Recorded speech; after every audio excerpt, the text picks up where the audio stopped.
I've expressed my thoughts on games changing in the future in a previous video, the Mass Effect retrospective.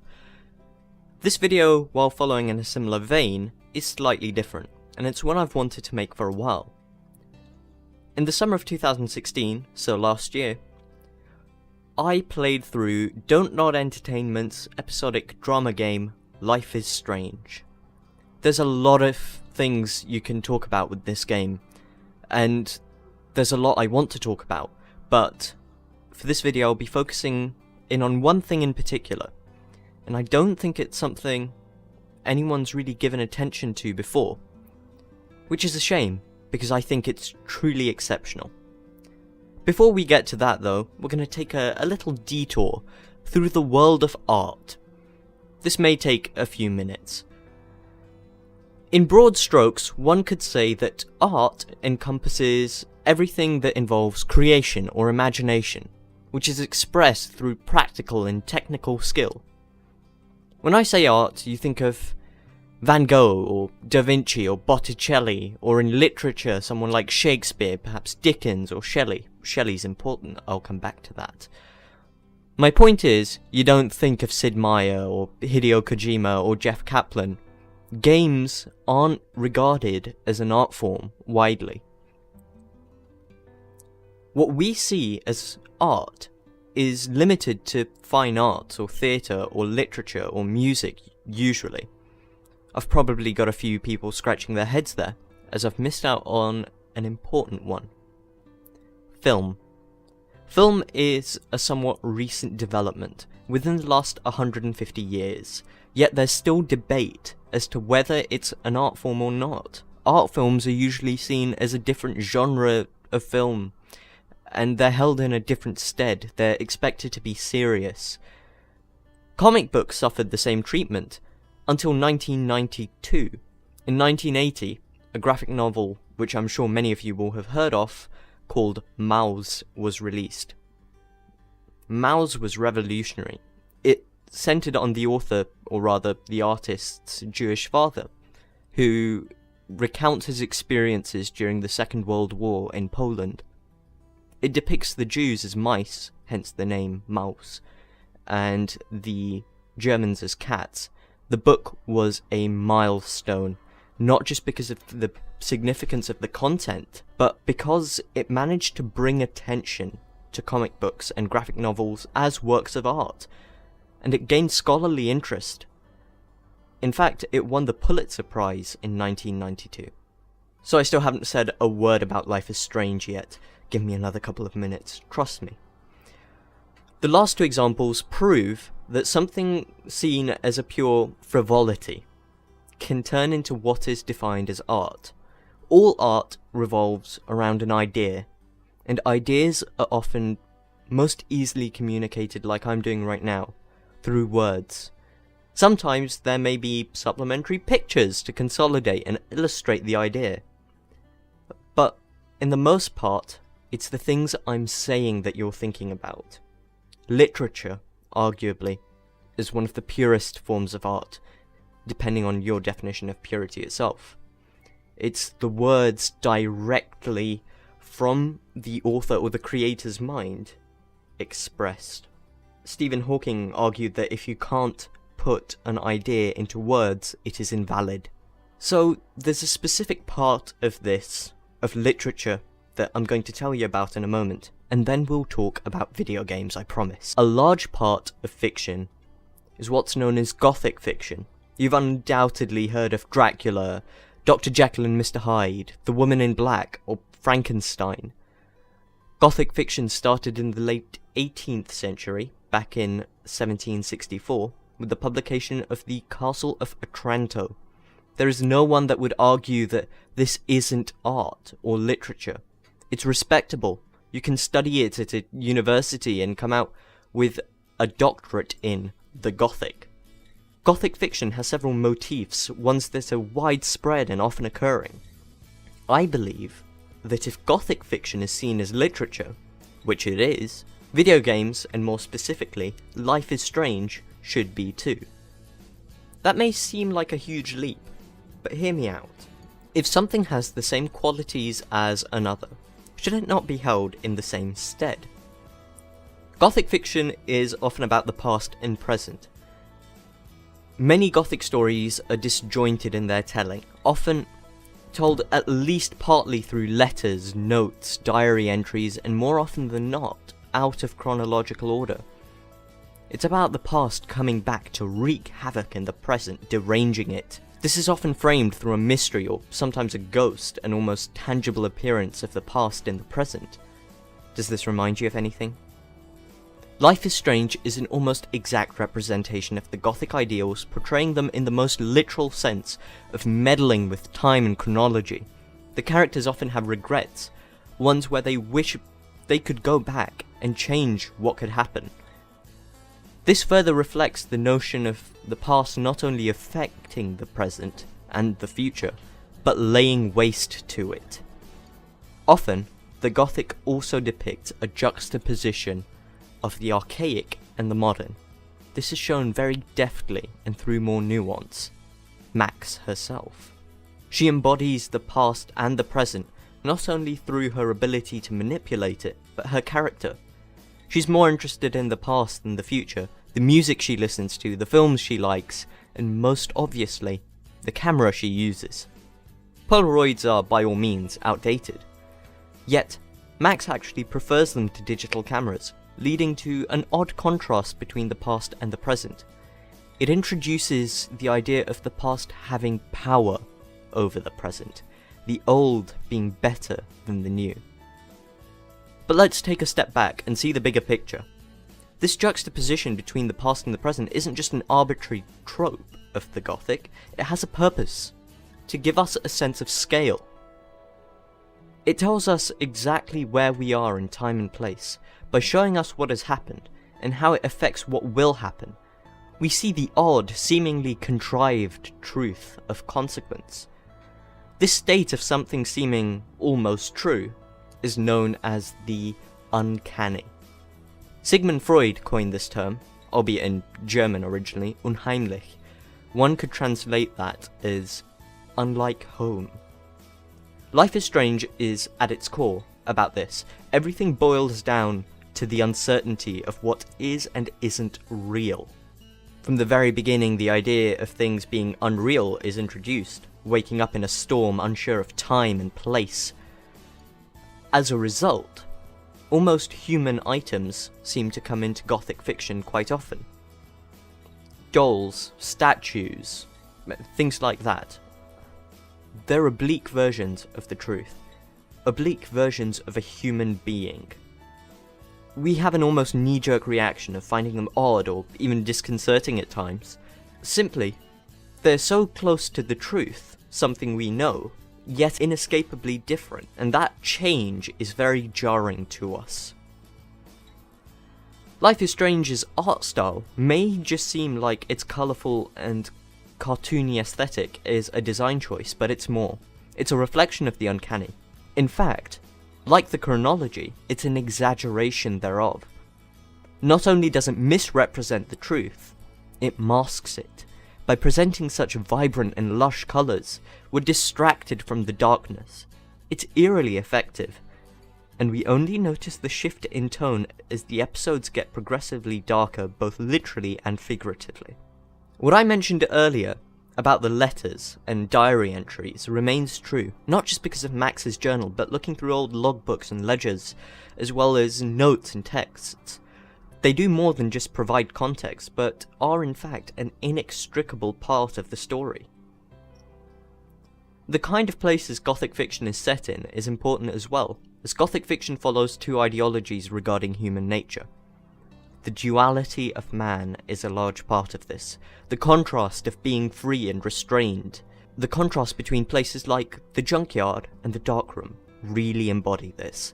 I think for a lot of people, school itself is like this, a place where one can be oneself, yet is kept constantly under check. This is certainly noticeable in Blackwell Academy, for example, where students are lax with Jefferson, yet more restrained with Wells. Furthermore, the Gothic borders on saying that we are in fact restricted by our freedom, in the same way Max is by her power. She has the obligation to fix things by rewinding, and will stop at nothing to achieve this, sacrificing her own health. Man is often seen driven by nature, and regulated by the rules of society. What one wants to achieve and one ought to do butt heads, and this is a major conflict within Gothic fiction. This all falls under the roof of the sublime. The sublime is an inextricable sense of terror and conflict that is often driven by natural forces. It gives meaning to the phrase force of nature, as it shows nature as wild yet empowering, a dominating and controlling force that exerts its will on everything and everyone. This is usually in a storm or a natural disaster of some kind, for example, a twister. Max is only human, regardless of her ability to turn back time. She wants to save her friends, wants things to go right, that's her nature. But she can't bring herself to see Chloe trapped in her own body. The dichotomy of the two drive Max to go back to the future, meaning she wants to have her cake and eat it too. She wants not only to save Chloe and William, she wants their lives to be perfect, or what she sees as perfect. This is further reflected in the ending, where she has to choose between love and succumbing to nature at its wildest and most destructive. The view of power is very much a driving force that pushes people to do things they don't want to do in the Gothic, and there are examples of this throughout Life is Strange. The nature of Max's relationship with Chloe is an important one, as it represents very central and foundational parts of the Gothic. Characters in Gothic novels tend to stick to clear archetypes, referring to the first, the Castle of Otranto, as an example. Matilda, the lord of the eponymous castle's daughter, is the maiden. She is young, innocent, and pure, moral. Her mother, Hippolyta, is the foolish woman who does anything to please her husband lest he divorce her. She disregards her morals in order that he remains content. These archetypes were developed throughout the course of history of the Gothic, and they're present in Life is Strange, albeit in a different context. Max is without doubt the maiden, and Chloe the foolish woman. Chloe represents the unchained human nature, rebellious and avant-garde. There are others, such as Jefferson, who is the clergyman, who is someone meant to represent goodness and cleanliness, but is in fact the one to stoop to the lowest levels of evil and debauchery, the one who gives in to nature. Gothic fiction, by looking at human nature, has to look at desire. Desire of anything, it's irrelevant what, but desire is a natural and imposing force that drives our every move. It is the most human of human feelings. This is the most important motif.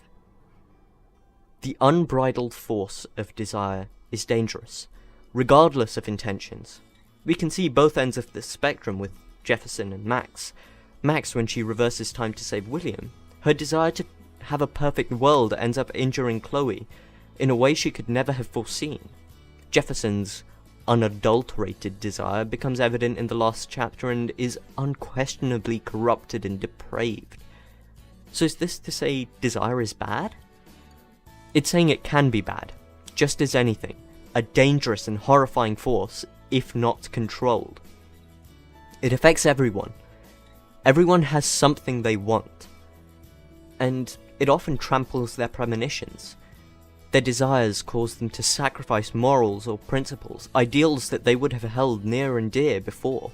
Max wants to achieve perfection in some way, through her photography or through her adulteration and doctoring of time and events, yet she's not content with William's life and how Chloe's life was changed afterwards, meaning she put more worth on Chloe's life than William's, which is arguably hypocritical, as she wants to save everyone in order to maintain perfection.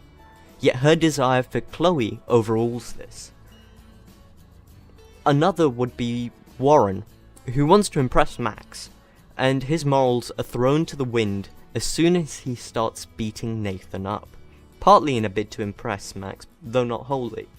This just goes to show how desire is such a powerful force that even one's principles aren't safe from it. I like to think of desire as putting a filter on the truth. When you want something, it seems better, or if you dislike something, it seems worse. Everything is limited to our perception, everything is informed by our opinion on it, not the other way round. And this is one of the concepts that Gothic explores. The very notion of truth and what we see in the present is affected by our desires and our nature, formed in the past. We lose focus of what is real and replace it with what we want to see if we let our desires run wild. The simplest representation of this is inseparable from Life is Strange: photography. Photography is the view of a single moment in time in a single place, nothing more. It is a misrepresentation of the truth at best, yet seen as an irrefutable view thereof. The very act of it is a lie. Every photo is composed, every shot planned, and the result often doctored. It isn't just point and shoot randomly. It's a careful process. Something as modern as a selfie isn't actually modern at all, but informed by the past, the Daguerrean process. The picture isn't just a picture, it's a tinted view of truth. It's a desire-driven lie built up over the years. So what is true? If not photos, is anything true? In the Gothic, like I touched upon earlier, only nature stands at the top. The only thing that is for certain is Max's vision of the Twister destroying Arcadia Bay. Only the unstoppable juggernaut that is nature is the winner, unless desire is quelled. Arcadia itself is a word in Greek that talks about harmony and peace with nature. Gothic fiction is notorious for its exploration of science and the paranormal. Paranormal events are plentiful, from Max herself to the Twister. The delving into chaos theory and the butterfly effect is representative of the same message of Mary Shelley's Frankenstein, or Stevenson's Jekyll and Hyde. Science is dangerous because it defies nature. The end of the game is nature retaliating against Max for disrupting the natural order at the beginning of the game by saving Chloe. The defiance of nature is punished. Often, characters have an animal connected to them. Max's being the doe, Chloe's the butterfly, Warren's a cat. The list does go on, the wiki has it listed under each character entry. Nature is presented in the same way as the Gothic, an overpowering force of nature that is intrinsic to us, one that leads us, one that drives our every move, from beginning to end. It's something that is connected to us, and something we can't escape. Life is Strange not only touches upon the qualities of the Gothic, but explores them in great depth. While it doesn't seem to be the focus of the game, it really is the meaning within it, and it's as deftly executed as a piece of recognised literature. So what do I mean to say with all of this? Games have value, not just as a bit of fun, or as good and interesting entertainment, but literary value. They can follow the same rules as books, and in fact, go a bit further by incorporating the player into the story. They are enveloped into the world, and this gives every part of the story that much more impact. So my question with this video really is, when will games be seen as an art form, like films are moving towards and like graphic novels did in the 1990s? When will we be able to do doctorates on the subtext of 21st century video games or something similar? It's an eventuality I hope more people recognise, and even more embrace.